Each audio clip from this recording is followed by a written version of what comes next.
오늘도 값없이 베풀어 주시는 주님의 끝없는 은혜를 누리며 승리하는 꿈미래 모든 분들이 되기를 소망합니다. 호세아에 대한 이야기를 함께 나눌 건데요. 구원이라고 하는 뜻을 담은 이 호세아는요, 북이스라엘의 왕 가운데 가장 악한 왕으로 알려져 있는 이 여로보암 2세 때 주님의 말씀을 전하기 시작했습니다.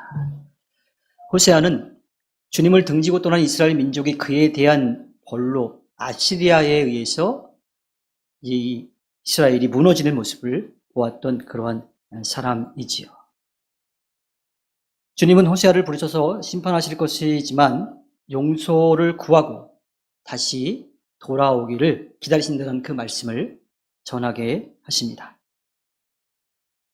호세아서 1장 2절에 보면요, 주님께서 처음으로 호세아를 시켜 이스라엘 사람들에게 말씀하실 때에 주님께서는 호세아에게 다음과 같이 말씀하셨다. 너는 가서 음란한 여인과 결혼하여 음란한 자식들을 낳아라. 이 나라가 주를 버리고 떠나서 음란하게 살고 있기 때문이다 라고 말씀하십니다. 이거 호세아 하면 떠오르는 것이 바로 음란한 여인과 결혼한 예언자, 선지자 이렇게 기억이 되지요. 주님이 호세아에게요, 음란한 여인과 결혼하라고 하신 것은요, 주님을 등지고 떠난 이스라엘 민족을 향한 주님의 마음이 어떤 것인지를 알려주시기 위한 것이었습니다. 그들이 잘못해서 심판을 받게 되지만 그 심판으로 끝나는 것이 아니라 이스라엘 민족이 다시 주님께로 돌아올 수 있는 길을 열어주신다라고 하는 거예요. 그래서 주님의 목적은 심판이 아니라 다시 돌아오는 것을 기다리는 것이라고 하는 것을 알려주고 계시죠. 호세아의 아내 고멜은요, 그 전에도 그렇게 썩 행실이 좋지 못했지만 결혼을 하고 난 다음에도, 자녀를 셋을 낳고 난 다음에도 계속해서 다른 남자와 이 관계를 계속 가져왔습니다. 그래서 그 모습을 봤을 때 사실은 율법적으로 봤을 때는 돌로 쳐서 죽여야 되는 그러한 상황이죠. 그런데 주님은 호세아에게 그렇게 말씀하지 않으시고요, 다른 이야기를 들어주십니다. 호세아 3장 1절에 주님께서 나에게 또 말씀하셨다. 너는 다시 가서 다른 남자의 사랑을 받고 음녀가 된 그 여인을 사랑하여라. 이스라엘 자손이 다른 신들에게로 돌아가서 건포도를 넣은 빵을 좋아하더라도 나 주가 그들을 사랑하는 것처럼 너도 그 여인을 사랑하여라. 주님은 비록 이스라엘 민족이 주님을 등지고 떠나서 아무것도 할 수 없는 우상을 섬겼어요. 우상뿐만 아니라 다른 힘이 있는 나라들, 그 나라들에게 도움을 받으려고 하기도 했었죠. 하지만 그들이 잘못을 뉘우치고 돌아오기만 한다면 다시 언제든 받아주시겠다라고 하는 기쁜 소식을 전해주고 있습니다. 주님이 이렇게 하신 까닭을 호세아 2장 19절과 20절에서 알려주시는데요. 그때에 내가 너를 영원히 아내로 맞아들이고 너에게 정의와 공평으로 대하고 너에게 변함없는 사랑과 긍휼을 보여주고 너를 아내로 삼겠다.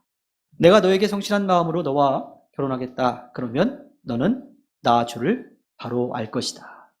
왜 그렇게 하시냐면 공의와 정의의 주님이시기 때문에 잘못한 것에 대해서는 심판하시지만 사랑과 긍휼 주님이시기 때문에 그것이 더 크기 때문에 그들을 다시 받아줄 거라고 말씀하시는 거예요. 그래서 그 사랑의 모습을 알려주시기 위해서 이 호세아에게 행실이 약한 그런 고멜과 결혼하도록 하시고, 그리고 고멜이 계속 다른 남자를 만나러 나갈 때에도 다시 데리고 오라고 그러죠. 그가 빚진 것도 다 갚아주고 데리고 오라고 그렇게 말씀을 하십니다. 사랑의 주님을 알려주시기 위해서 호세아를 통해서 말씀해 주고 계십니다. 호세아는요, 이스라엘 민족이 주님을 등지고 떠난 잘못에 대한 책임으로 성전도 무너지고 나라도 무너지는, 그래서 예배할 수도 없고 어떠한 보호도 받을 수 없는 그러한 처지에 있는 이스라엘 민족 가운데 주님이 그 조상들에게 약속하신 대로 다윗의 가문을 통하여서 그들을 구원해 줄 메시아를 보내줄 것이라고 하는 확실한 소망의 메시지를 전하고 있습니다. 그래서 성전도 다시 세워지고 나라도 다시 세워져서 주님을 예배하고 또 보호받을 수 있는 그런 안전한 나라를 만들어 가실 것을 기대하게 되는 거지요. 즉 호세아서 전체 이야기를 말하자면 주님을 등지고 떠난 이스라엘 민족을 벌하시긴 하지만 완전히 벌하시지 않고 주님의 사랑과 자비가 이스라엘 민족의 잘못보다 더 커서 그들을 다시 회복시키실 거라고 하는 거예요. 그것은 그냥 하시는 것이 아니라 그 조상들에게 약속하신 대로 이루신다라고 하는 것을 전해주고 있죠. 호세아 4장 1절에 보면요. 이스라엘 자손아 주의 말씀을 들어라. 주님께서 이 땅의 주민들과 변론하신다. 이 땅에는 진실도 없고 사랑도 없고 하나님을 아는 지식도 없다. 주님이 그 이스라엘 민족에게 기대하시는 것, 바라시는 것이 뭘까요? 그것은 주님을 아는 거예요. 이 주님을 안다라고 하는 것은 우리가 흔히 이야기하는 것처럼 아주 유명한 사람을 우리가 알지만 그 사람이 우리를 개인적으로 모르잖아요. 그러한 알미라는 게 아니에요. 우리가 아는 것은 정말 그 사람하고 개인적으로 친밀한 관계를 맺고 있는 거죠. 서로 속마음도 터놓고 이야기하고 힘들고 어려울 때 부탁하기도 하고 기대하기도 하고 도와주기도 할 수 있는 그러한 관계를 이야기하는 겁니다. 즉, 이 세상을 만드시고 역사를 이끌어 가시는 그 주님을 알고 주님을 믿고 따르는 그것을 주님이 기대하신다라고 하는 거예요. 하지만 이스라엘 민족은 주님을 머리로만 알았어요. 예전에 조상들에게 그렇게 하셨던 분. 근데 지금 우리는 이 땅에서 살고 있고 이 땅에서 필요한 것을 채워주는 존재들을 의지해야 돼라고 생각을 한 거예요. 그래서 주님을 예배하기도 하지만 또 우상을 같이 섬기기도 했던 거죠. 그리고 판세를 봐가지고 힘이 있는 나라 쪽으로 아시리아나 혹은 이집트에 붙어가지고 왔다 갔다 하면서 그렇게 자기들이 살아갈 궁리를 스스로 하고 있었습니다. 그러니 빈 껍데기만 있을 뿐이에요. 예배도 형식만 있을 뿐이지 정말 주님을 예배하지 않아요. 그러니까 우상도 함께 예배했던 거지. 주님을 제대로 알지 못해서 자기들에게 필요한 도움이 될 만한 나라들에게 서로 기대면서 그렇게 살아왔던 거지. 호세아는 이스라엘 민족의 이러한 위선적인 예배도 고발하고요. 또한 그들의 거짓된 믿음도 고발하고 있습니다. 그 이야기들은 계속해서 나오고 있는데 창세기 27장과 28장에 나오는 야곱의 거짓말과 배신, 그리고 민수기 10장부터 20장에 나오는 광야에서의 반역, 또 사무엘상 12장과 15장에 나오는 사울을 왕으로 세운 이야기인데, 이 이야기는 뭐냐면 그들의 왕이 주님이신데 그 주님을 온전히 믿고 따르지 않고 세상적인 왕을 기대해서 세워주신 그 이야기들을 통해서 너의 조상들이 이렇게 잘못해왔는데 너희도 지금 똑같이 하고 있다라고 하는 이야기를 들려주고 있지요. 자, 그러한 주님을 제대로 알지 못하고 주님을 따르지 않는 그러한 이스라엘 민족을 보면서 주님은 그들에게 어떠한 마음을 가지고 계신지 알려주시는데, 호세아서 11장 8절에 보면요.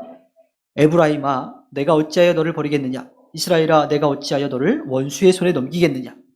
내가 어찌 너를 아드마처럼 버리며 내가 어찌 너를 스보임처럼 만들겠느냐? 너를 버리려고 하여도 나의 마음이 허락하지 않는구나.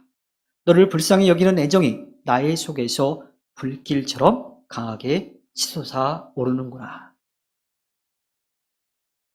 그러니까 주님은 부모가 자녀를 애지중지해서 잘 키워가고 있는데 이 녀석의 머리가 점점 커가기 시작하더니 지 혼자 살아온 것처럼, 지 혼자 자란 것처럼 그렇게 생각하는 거지. 그래서 힘들고 어려울 때는 의지했다가 뭔가 자기에게 서운하면 튕겨나가고 하는 모습으로 이야기하고 있어요. 주님은 그 모습을 보면서 아이가 잘 자랄 수 있도록 도와줄 때의 기쁨을 누리셨다가 머리 좀 컸다고 튕겨져 나갈 때는 또 화도 났다가 또 떠나가지고 고생하고 있을 거 생각하니까 또 안타깝기도 하고, 그러한 마음들을 표현을 통해서 주님의 마음을, 이스라엘 민족에 대한 주님의 마음을 이야기하고 있죠. 호세아는 주님의 그러한 마음을 알았어요. 그래서 이스라엘 민족에게 호소합니다. 오늘 우리가 함께 나눌 말씀이죠. 호세아 14장 1절부터 3절의 말씀을 보면요. 이스라엘아, 주 너희 하나님께로 돌아오너라. 네가 지은 죄가 너를 거꾸로 뜨렸지만 너희는 말씀을 받들고 주님께로 돌아와서 이렇게 아뢰어라. 우리가 지은 모든 죄를 용서하여 주십시오. 우리를 자비롭게 받아주십시오.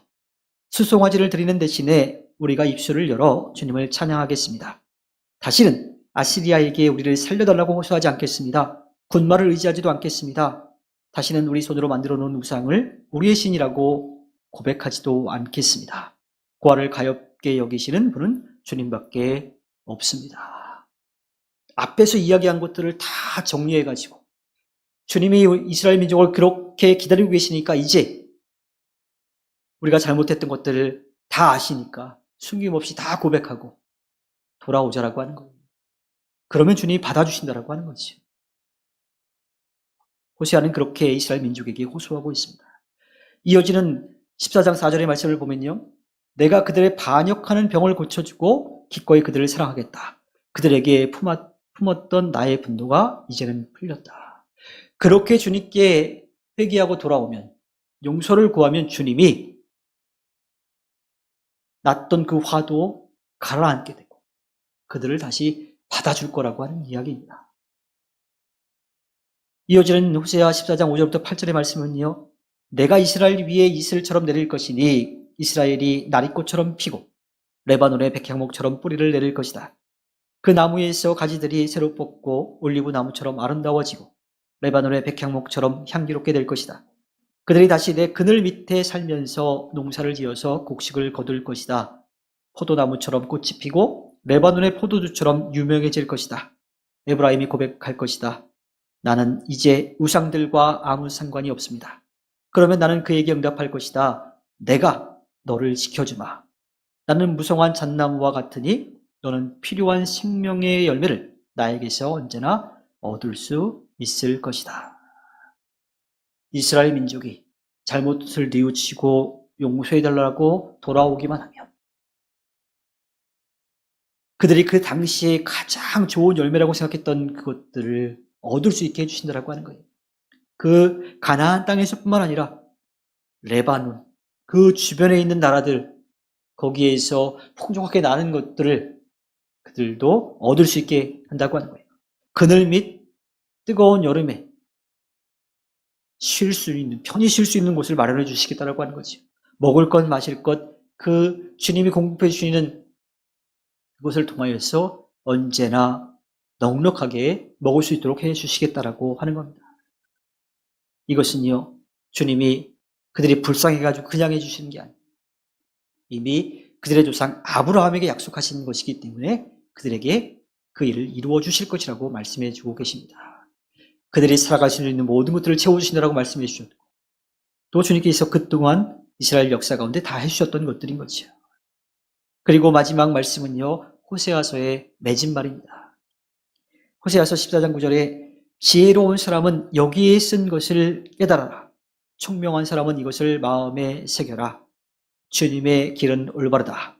의로운 백성은 그 길을 따라 살아가지만 죄인은 비틀거리며 넘어질 것이다. 이건 진리예요. 어떻게 바꿀 수가 없어요. 호세아가 지금 주님으로부터 들은 말씀을 선포할 때, 또 그들에게 호소할 때 그 말씀의 뜻을 알고 돌이키면, 그 주님의 뜻을 따라 살아가면 주님이 약속해 주신 은혜를 누릴 수 있지만 그것을 받아들이지 않는다라면, 여전히 그전과 같은 삶을 산다라면 그에게는 주님의 은혜가 임하지 않는다라고 하는 것, 정확히 말하면 임했지만 누릴 수 없다라고 하는 그 이야기를 하고 있습니다. 주님은 호세아를 음란한 여인과 결혼하게 하시고 끝까지 책임지시라고 하는 그 이야기를 통해서 주님의 이스라엘 민족을 어떻게 사랑하고 계시는지, 또 어디까지 사랑하실지에 대해서 알려주고 계십니다. 주님의 마음을 아는 호세아는 주님을 등지고 떠난 이스라엘 민족을 향해서 호소합니다. 회개하고 돌아오라고. 잘못을 뉘우치고 돌아와야 한다고 주님은 그것을 기다리고 계신다고. 아마 호세아는 간절한 마음을 가지고 기도했을 거예요. 내가 만난 주님의 말씀, 내가 깨달은 주님의 말씀, 내가 선포할 때, 내가 호소할 때 저들도 듣고 깨닫게 해달라고 간절한 마음을 가지고 기도했을 겁니다. 우리도 주님의 마음을 알아서 그 끝없는 사랑과 은혜를 누릴 뿐만 아니라 먼저 믿은 자로서 삶에 또 믿음의 본을 보이며 그들에게 주님을 전해서 함께 저 하늘나라를 소망하며 나아가 주님께 기쁨을 드리는 꿈일의 모든 분들이 되기를 주님의 이름으로 부탁드립니다. 이 시간 하나님의 부르심 함께 찬양하겠습니다.